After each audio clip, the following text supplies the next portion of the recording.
रियाज अहमद जी freedom fighter Abdul Sattar का लड़का है, काले जुले। तो आप क्या कहेंगे आजकल के जो हालत ले में बना है उस पर क्या कहेंगे? और सोनम वांगचुक को अरेस्ट हुआ है और 4 लोगों के जान चले गए और बहुत सारे लोग जख्मी भी है और बहुत सारे लोग जेल में। आप क्या कहेंगे? मैं सबसे पहले जय हिंद कहूँगा। भारत माता की जय। हिंदुस्तान जिंदाबाद। लद्दाख के अवाम जिंदाबाद। हिंदुस्तान के फौजी जिंदाबाद। लद्दाख के जितना भी अवाम है वो हिंदुस्तान के फौजियों के साथ सीना ब सीना मिल के, कंधे से कंधे मिलकर चलने वाले हैं। आपको सबको मालूम है कि यहाँ से गलवान का वाक़ा हुआ था, उससे आगे दौलत भी होते थे, जो 1971-72 में हमारे लद्दाख के लोग 6-6, 5-5 महीना यहाँ से वॉलंटियरी 45 डिग्री माइनस में यहाँ से दौलत भी आर्मियों के साथ चले जाते थे, RTPF के साथ, पी के साथ चला जाते थे। और 4-5 दफ़ा माइनस इतने में शौक रिवर हम क्रॉस करते हैं। इतना लद्दाख के लोग हिंदुस्तान के वफादार है। आपको ये मैं बताना चाहता हूँ, इससे आप हमारे RTPF के बड़े बड़े अफसर से पूछ सकते हैं कि लद्दाख के लोग कितना वफादार है। यहाँ आपको मालूम है, हमारे यहाँ तरगे साहब है जो बहुत बड़ा अफसर RTPF में रिटायर हुआ है।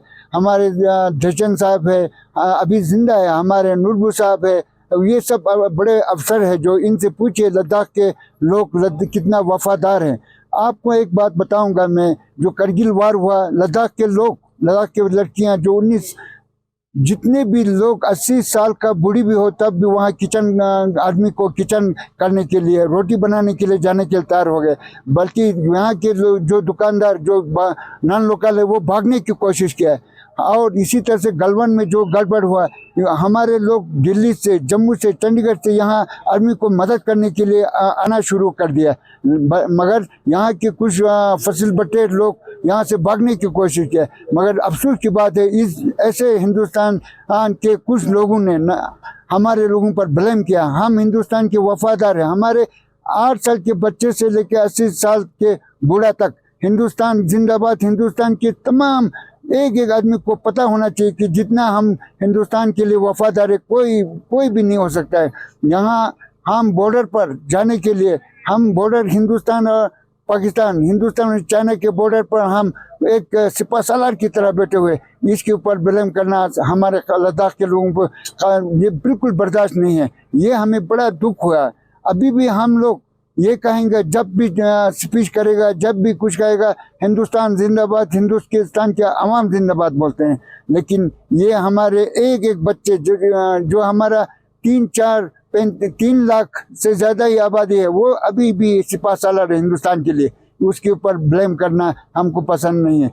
अब हमको 6 शेड्यूल और स्टेटहुड क्यों मांग रहा है? हमने ये देखा जब कारगिल वार हुआ, गलवान में थोड़ा छूटपुट हुआ, तो यहाँ के जो दुकानदार, जो यहाँ के बिजनेस वाले नॉन लोकल, वो भागना शुरू हो गया। हमारे लोग वहाँ सिपाही को मदद करने के लिए जा रहा है। हम इसलिए कहते हैं हिंदुस्तान उनके लोगों को, गवर्नमेंट को यह अपील करना है, हिंदुस्तान का ज़मीन को हम ही लोग बचा सकते हैं। हमारे 45 माइनस में भी हम काम कर सकते हैं, हाई एल्टीट्यूड में भी हम काम कर सकते हैं। इसलिए हमारा ये ज़मीन, हमारा सब कुछ हमें तहफ़्फ़ुज़ देना हिंदुस्तान गवर्नमेंट का काम है। और हमें भी अपना हकूक़, हमें स्टेटहुड मिलना चाहिए। अगर स्टेटहुड नहीं देगा तो ये अच्छा नहीं लगता है, क्योंकि हमारे लोगों का हौसला कमज़ोर हो जाएगा। जय हिंद। कल 4 लोग शहीद हो गए और सोनम वांगचुक को पकड़ के ले गए और बहुत सारे लोग जेल के अंदर हैं। तो अब क्या कहेंगे? ये अनफॉर्चुनेटली ये मुझे समझ में नहीं आता है कि हम लोगों ने कौन सा गुनाह किया है, कि हम लोगों ने कौन सा नारा लगाया कि हिंदुस्तान के खिलाफ जिस पर गोली चलाई जाए। ये तो हमें ये तो सारा दुनिया वाले कंडम कर रहा है। जिसने भी गोली चलाया, जिसने भी ये किया है, वो खुद, उसके भी बाल बच्चे होंगे, उनको समझ में आना चाहिए। हमें रोना आता है कि ये हमें बहुत अफसोस की बात है। सोनम वांगचुक के पास जो ब्लेम लगाया है वो बिल्कुल गलत है। वो हिंदुस्तान का सिपा सालार, ये नहीं, हिंदुस्तान का सिपा सालार है। वो हिंदुस्तान का एक साइंटिस्ट है।